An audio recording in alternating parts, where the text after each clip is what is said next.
नमोस्तु आचार्य श्री। मुकेश जैन देहरादून से अपना प्रश्न रख रहे हैं। जो सज्जन पुरुष श्रेष्ठ पुरुष होते हैं वह सदा ही अच्छे कार्यों में लगे होते हैं, फिर भी देखा जाता है उनमें बहुत से संकट आते हैं, तो क्या ईश्वर तत्काल रक्षा करते हैं उन पुरुषों की या कुछ और है? कृपया समाधान करें। श्रेष्ठ पुरुष, ज्येष्ठ पुरुष, सज्जन और सरल पुरुष, इन सब के जीवन में भी महान संकट आते हैं। ध्यान रखना, संकट तो धर्मात्मा लोगों के जीवन में ही आते हैं। अधर्मात्माओं के संकट क्या है? धर्मात्माओं के संकट आते हैं, कर्म के उदय आते हैं, क्योंकि कर्मों की निर्जरा हो रही है, क्षय हो रहा है, तो वो अपना फल दे के जा रहा है, और जितनी तेज़ी से फल दे रहा है धर्मात्मा भी उतनी तेज़ी से आगे बढ़ रहा है, समता भाव से, बेतराग भाव से। तो श्रेष्ठ पुरुषों के जीवन में बहुत संकट आते हैं। और आप भी ध्यान रखना, जब जब भी आप संयम के मार्ग में चलोगे, व्रत के मार्ग में चलोगे, धर्म के मार्ग में चलोगे, तो पल पल में संकट आपको दिखाई देंगे, कंकड़ आपको दिखाई देंगे, कंटक आपको दिखाई देंगे। इस बात को आप ध्यान में रखना। निश्चित ही उपसर्ग आएंगे, निश्चित ही परिचय सामने बहुत खड़े होंगे, आपको झेलना है, आपको क्षमता भाव से अपने जीवन में उन संकटों को चलते हुए आगे बढ़ना है। अब रही बात कि क्या श्रेष्ठ पुरुषों के जीवन में संकट आते हैं तो ईश्वर उनकी रक्षा करता है। देखिए, मैंने कल भी कहा था कि ईश्वर हमारे यहाँ कोई किसी प्रकार का कार्य नहीं करता किसी का, वो करता बिल्कुल भी नहीं है किसी का। हाँ, ये बात अलग है, संकट के काल में आप ईश्वर को याद करो, नमोकार मंत्र पढ़ो, आप प्रार्थनाएं करो, मंत्र का स्मरण करो, उससे आपको अपने अंदर पावर पैदा होगा, शक्ति पैदा होगी, अंदर भक्ति से शक्ति पैदा होगी, और उस शक्ति से तुम्हारे जीवन में चमत्कार पैदा होगा। उस शक्ति से हो सकता है बहुत सारे धर्मात्मा देवी देवता तुम्हारी रक्षा करने आ जाएं, वो तुम्हारा संरक्षण करने आ जाए, तुम्हारे संकट में तुम्हारा साथ देने आ जाए, और ये हो सकता है, नियम से हो सकता है।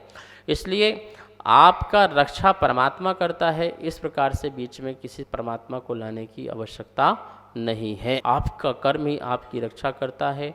आपका जीवन में उत्पन्न हुई जो शक्ति है, क्रांति है, तेज है, ओज है, वही आपकी रक्षा करती है, सुरक्षा करती है।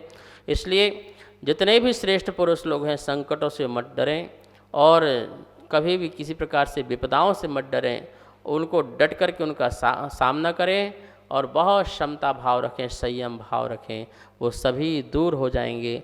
आज नहीं तो कल, कल नहीं तो परसों, परसों नहीं तो बरसों बाद नियम से दूर होंगे, सत्य की जीत होगी, और आप जो हैं जो संकटों से मुक्त होकर के परमात्मा भी हो जाएंगे।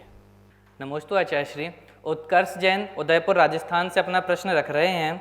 हमने सुना है मुक्त आत्माएं आपस में बातें करती हैं, लेकिन वे स्थूल शरीर के बिना कैसे बातें कर सकती हैं? कृपया समाधान करें। मुक्त आत्माएं आपस में बात करती हैं। पहले तो हम समझ लें कि मुक्त आत्माएं क्या हैं। देखिए, मुक्त आत्मा तो सिद्ध आत्मा है, जो कर्म से मुक्त हो गया, जो कषाय से मुक्त हो गया, जो शरीर से मुक्त हो गया, जो इंद्रिय से मुक्त हो गया, जो विषय भोगों से मुक्त हो गया, ऐसा आत्मा जो है वो शुद्ध आत्मा, वो सिद्ध आत्मा, वही मुक्त आत्मा है। दो प्रकार के जीव होते हैं, संसारी जीव और मुक्त जीव। जो मुक्ति को प्राप्त हो गए हैं, परम सुख को प्राप्त हो गए हैं, सिद्धालय को प्राप्त हो गए हैं, वो आत्माएं मुक्त आत्माएं हैं। और ऐसी आत्माएं कभी भी आपस में बात नहीं करती हैं। बात करने के लिए भाषा वर्गना चाहिए, और मुक्त आत्मा के भाषा वर्गना नहीं है, क्योंकि कर्म ही नहीं है, तो इसलिए भाषा वर्गना भी वहाँ पर नहीं है। तो बात करने की आवश्यकता ही नहीं। जिनके ज्ञान में सब कुछ झलकता है और दिखता है, उन्हें बातों की कोई आवश्यकता नहीं पड़ा करती है। ये बात बिल्कुल समझ लेना चाहिए। अब संसार में भी लोग बोलते हैं कोई मर गया तो मुक्त हो गया, ऐसा भी बोलते हैं। कोई व्यक्ति के प्राण निकल गए, ओ भैया मुक्ति मिल गई, तो ऐसा मुक्ति भी मानते हैं। तो यदि आप ऐसी भी मुक्ति मानते हैं तो इस शरीर की मुक्ति हुई है, लेकिन कुछ ही समय में, 4 समय के पहले पहले दूसरा शरीर जो है धारण हो जाता है। धारण हो जाता है। एक इंद्रिय जीव बना तो वहाँ पे भाषा वर्णन नहीं है, इसलिए वहाँ पर कोई बातें नहीं हैं। 2 इंद्रिय जीव से जो है भाषा वचन आदि होते हैं, वहाँ पर बातें, वहाँ की बातें आपन जैसे बातें नहीं, जैसे अपन लोग बैठ के बातें कर लेते हैं।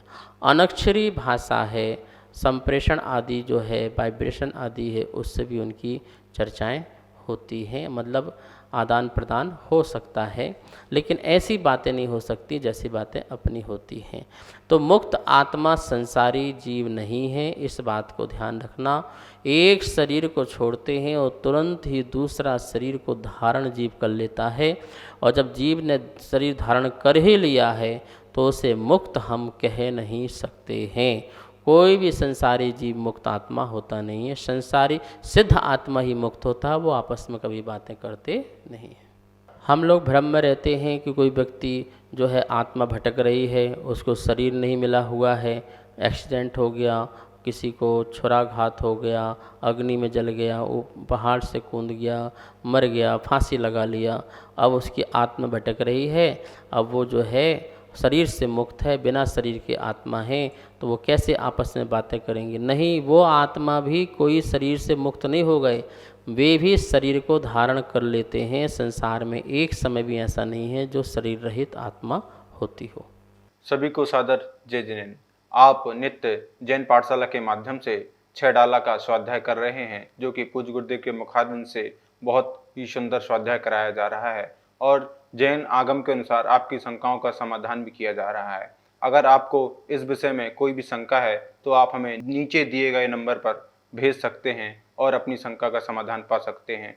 और आप शंका समाधान के पुण्यार्जक भी बन सकते हैं। 21 रुपये की राशि के माध्यम से 1 दिन के लिए और 11,000 रुपये की राशि के माध्यम से 1 महीने के लिए पुण्यार्जक बनकर अपने पुण्य का संचय कर सकते हैं और शुद्ध ज्ञान की प्रभावना कर सकते हैं। सभी को सादर जय जिनेन्द्र। इस कार्यक्रम के पुण्यार्चक थे